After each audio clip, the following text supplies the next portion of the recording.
Ranchi university में VC sir से बात करने के लिए गए थे, तो उनका जवाब क्या आता है पता है आपको? उनका जवाब ये आता है कि बच्चे मैं आपकी मजबूरी समझ रहा हूँ, आप मेरी मजबूरी समझो। उनकी क्या मजबूरी उनकी थी? क्या मजबूरी है आप बताओ? हम ये बोलने के लिए गए थे कि सर स्टूडेंट का 2.5 साल से प्लस सेशन लेट है।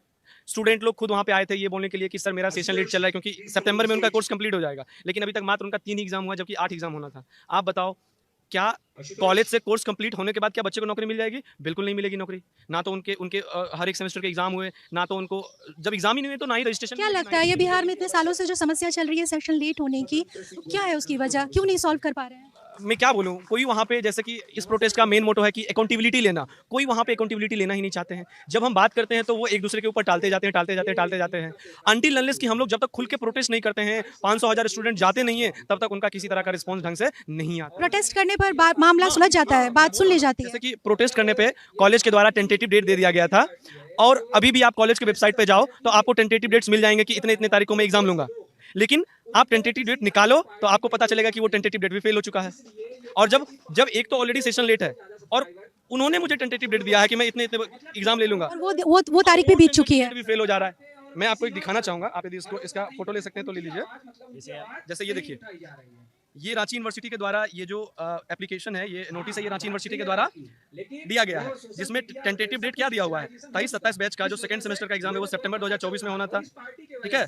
एग्ज़ाम तो हुआ है कब? एग्ज़ाम हुआ है अभी हाल-फिलहाल में जिसका रिज़ल्ट अभी तक पेंडिंग है। हाल फिलहाल कहें तो कब? अभी रिजल्ट इसका आ जाना चाहिए था फर्स्ट वीक जून 2026 में, एग्जाम लेना चाहिए था सितंबर 2024 में, लेकिन अभी 1 महीना पहले एग्जाम लिया गया है और रिजल्ट देना चाहिए था फर्स्ट वीक ऑफ जून 2026 में, लेकिन रिजल्ट अभी तक पेंडिंग है।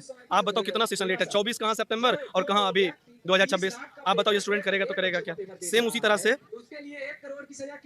जो 22 बैच हैं उनका सितंबर 2026 में एग्जामिनेशन कंप्लीट हो जाएगा फोर्थ ईयर का, लेकिन अभी तक उनका सेशन 3 का ही एग्जाम हुआ है जबकि एग्जाम मार्च 2024 में ही होना चाहिए। अभी सेशन 3 का एग्जाम का रिजल्ट पेंडिंग है। आप भी बताओ ये कैसे वो मैनेज करेगा? कितना भी मैनेज कर ले वो, फिर भी स्टूडेंट का सेशन 1.5 से 2 साल लेट होना तय है। वो कितना भी मैनेज कर ले।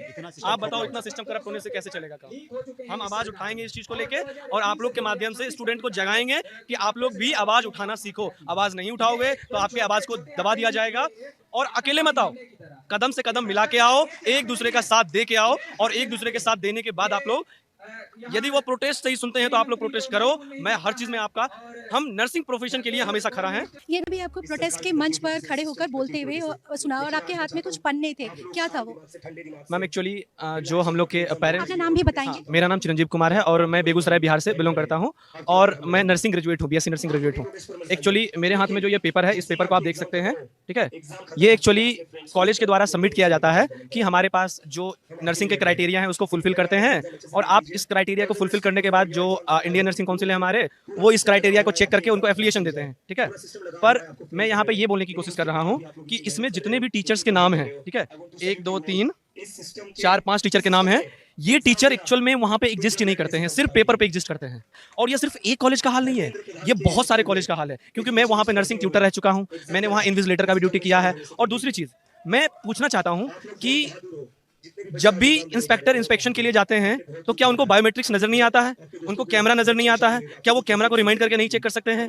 और दूसरी चीज, आज से तकरीबन डेढ़ महीना पहले नर्सिंग का एग्जाम हुआ और मैं आपको श्योरिटी के साथ देता हूं कि जिस दिन एग्जाम हुआ आप उस दिन कॉलेज का कैमरा उठा के देख लो, कैमरा आपको ऑफ मिलेगा। क्यों? क्योंकि पूरा सेंटर मैनेज करके रखते हैं ये लोग, बच्चे को फोन खोल के देते हैं लिखने के लिए। मैं ये गारंटी के साथ कहता हूँ, आप आईएनसी, यदि आप मतलब इंडियन नर्सिंग काउंसिल और जो झारखंड नर्सिंग काउंसिल है, मैं उनसे रिक्वेस्ट करना चाहता हूँ कि आप वापस से री इंस्पेक्शन करो कॉलेज का और आप जाके स्पेशल वीडियोस चेक करो जिस दिन एग्जाम हुए हैं। आप डेली का वीडियोस चेक करो कि जो प्रिंसिपल है वो आते हैं नहीं आते हैं। यदि किसी एक बैच में 60 स्टूडेंट का एडमिशन होता है तो 60 में से मात्र 30 बच्चे आते हैं, 30 बच्चे नहीं आते हैं। और जब पेपर पे दिखाना होता है तो सबको प्रेजेंट दिखाते हैं, जब पेपर पे दिखाना होता है तो सबको हॉस्पिटल ट्रेनिंग दिखाते हैं, हर एक टीचर को प्रेजेंट दिखाते हैं, लेकिन एक्चुअल में वो प्रेजेंट नहीं होते हैं। आप जो ये 5 हैं आपके, ये जो 5 की लिस्ट है, आपका कहना है कि एग्जिस्ट ही नहीं, ये ड्यूटी पर नहीं आते कभी? एक्चुअली होता क्या है कि ड्यूरिंग इंस्पेक्शन इन लोगों को हायर किया जाता है पैसे देके और 1 साल के लिए जब इंस्पेक्शन, क्योंकि इंस्पेक्शन हर 1 साल रिन्यू होता है, तो 1 साल के लिए इनको पैसे दे दिया गया। अब 1 साल के लिए ये अपना सर्टिफिकेट वहाँ पे लगा देते हैं कि हाँ मैं इस कॉलेज में प्रिंसिपल हूँ, पर एक्चुअल में ये वहाँ पे रहते ही नहीं है, बल्कि 6-7 कोई और बीएससी एमएससी टीचर वहाँ पे उस पूरे इंस्टीट्यूशन को रन करते हैं। मतलब जो क्वालिटी एजुकेशन मिलना चाहिए बिल्कुल नहीं मिलता है, जो फैकल्टी होने चाहिए, अलग अलग एचओडी होने चाहिए, अलग अलग सब्जेक्ट के एचओडी होने चाहिए, यहाँ तक कि पीएचडी होने चाहिए, पर वहाँ पे टीचर ही अवेलेबल नहीं होते हैं। आप ही बताओ, जब टीचर ही नहीं अवेलेबल होंगे तो बच्चे को पढ़ाएंगे कैसे? आप ही बताओ।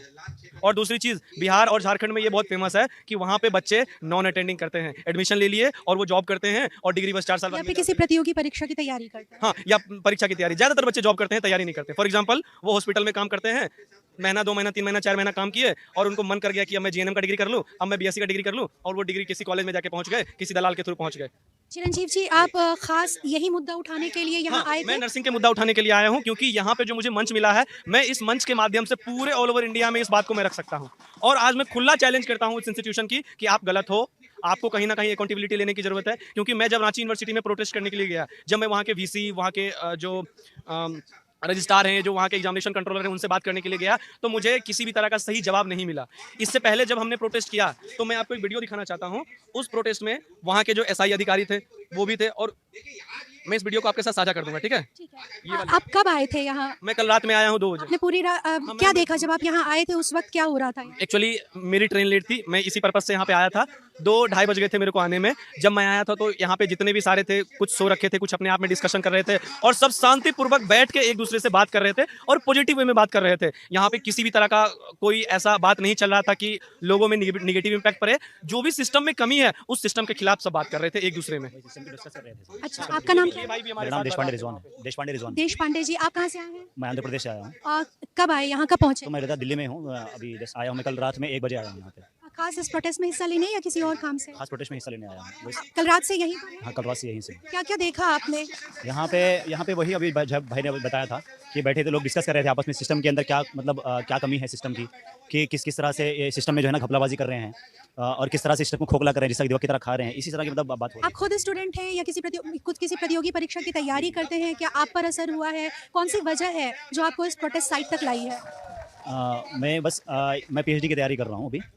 तो मैं यहाँ आने की वजह बस यही थी कि अभी जो जिस तरह से हम माहौल देख रहे हैं हम पूरे हिंदुस्तान में, तो अभी एक मूवमेंट की भी ज़रूरत है, क्योंकि अभी इतना एजुकेशन सिस्टम खोखला हो चुका है। क्योंकि हमारा ना एजुकेशन सिस्टम सही है, ना कोई डिपार्टमेंट, कोई पूरा हिंदुस्तान कोई डिपार्टमेंट ले लीजिए आप, कोई डिपार्टमेंट सही नहीं चल रहा है। हर डिपार्टमेंट में कमियां, हर डिपार्टमेंट में दिख लेंगे आपको। एक्चुअली जब मैं